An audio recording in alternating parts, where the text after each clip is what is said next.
1. Hello, amazing New Song School of the Arts faculty. I wanted to show you a resource that we are rolling out. I think this resource will make our jobs as teachers a bit easier. We all have expectations for our students, and often it's a challenge to convey our expectations in a simple, clear, and concise manner. And I feel like this resource will really help us with that responsibility that we have as teachers. Before I show you the resource, I want to explain that every time a new parent calls the studio and they want to know about how we teach, what we teach, I tell them there are 5 areas of development that we like to teach our young musicians. First area is sight reading. Second is rhythm. Third is music theory. Fourth is technique. We like to develop musicianship and artistry in our students with the technique that we teach them. 5 is performance, teaching the student how to prepare a piece of music, how to polish a piece of music, and then how to perform a piece of music. And then sometimes we throw in that extra, if we have time, and I think it's a very important extra, it's ear training. We focus on chord playing and composition. But these 5 areas are some of the most important aspects of developing a young musician. Now, on to the resource. Each student needs to have a binder, okay? This is what the binder looks like. So we have printed, and these are available for each student. In the front, we have a cover that will go in the very front of the binder like this, okay? Inside the binder, we've got assignment sheets, for lack of a better term.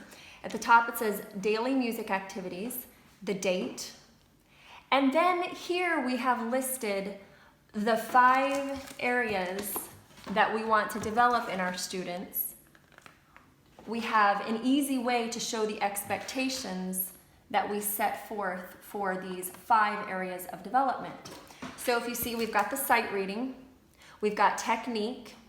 For most of us, it's going to be scales or finger exercises, a dozen a day, whatever. And then repertoire, of course, will develop the areas of rhythm, sight reading also. Will develop the area of technique, musicianship and artistry. It will also develop the area of performance. And then we've got our music theory.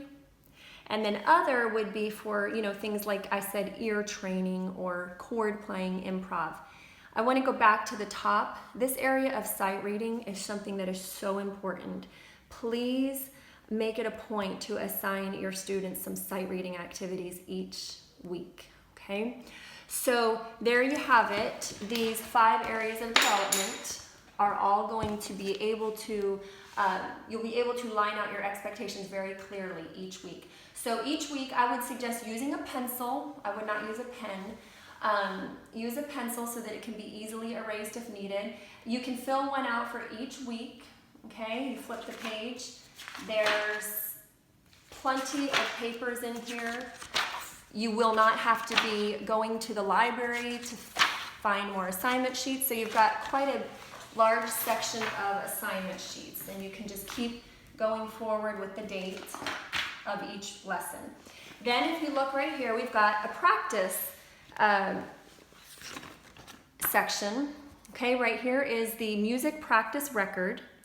Set a goal for your students. It says my practice goals are X amount of minutes daily, X amount of minutes weekly, X amount of minutes days per week. So the idea behind this is, maybe 15 minutes a day, which say your student can practice 5 days a week, okay? So that comes out to 60 minutes weekly. If they miss a day, they just make it up and come out to the total of minutes weekly. And then give them a days per week goal, okay? So write how many days. So this is a very specific practice goal. And then you want to come down here and of course go to the applicable month, which is now over here. We are in September. And so you'll write, you instruct your student to write their amount of time in each day and then get their parents' initials in the box below the date, okay? There's 2 lines there for the amount of minutes and the parent initial, okay? This is a very important piece of thing. Make sure that you check your student's practice record each week at the lesson so that they are feeling that sense of fulfillment in their practice and meeting the practice goal. So then we have an extras section. Let me explain this. This is the masterpiece list.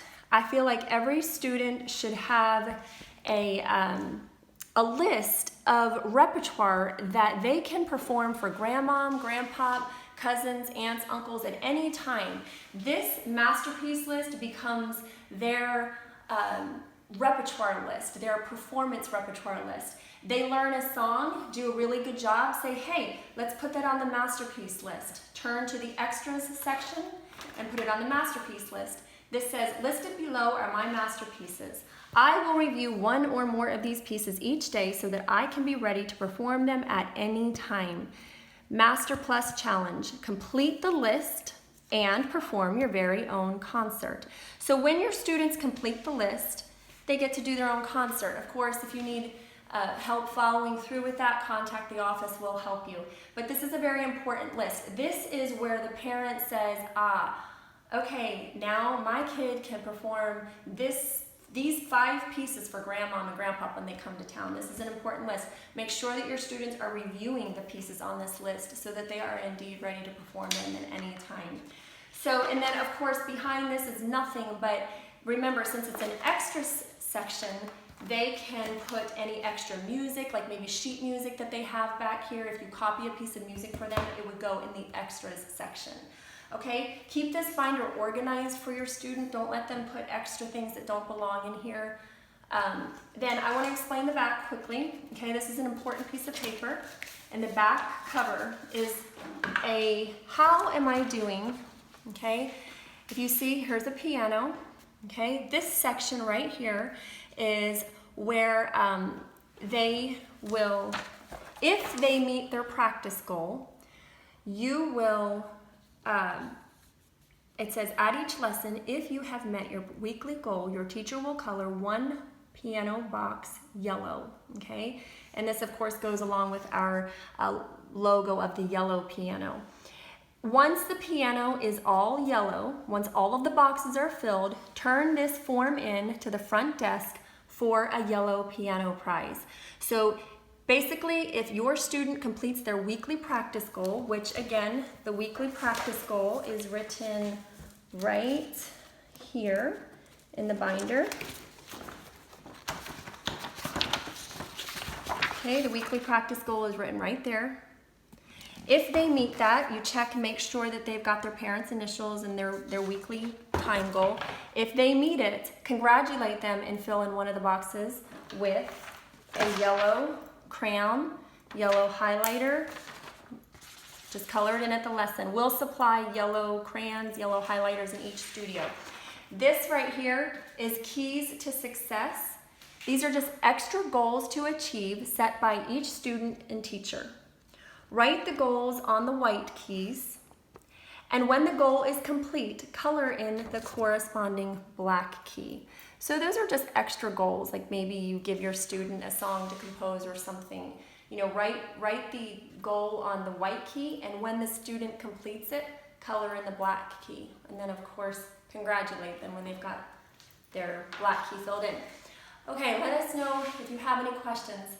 Here is how you will get each student to get their binder. You will just simply send an email to the office. For example, please have Susie's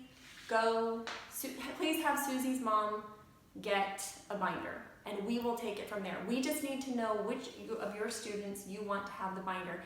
Honestly, every one of them should have it, except for maybe the adult students. I mean, you can do something different with the adults, but if you want your student to have it, send us a quick email and we will take care of it from there. All you need to do is send us an email. Do it in the lesson. Just quickly get your phone out, send us a quick email. We'll take it from there. Okay? Thanks. Have a great night.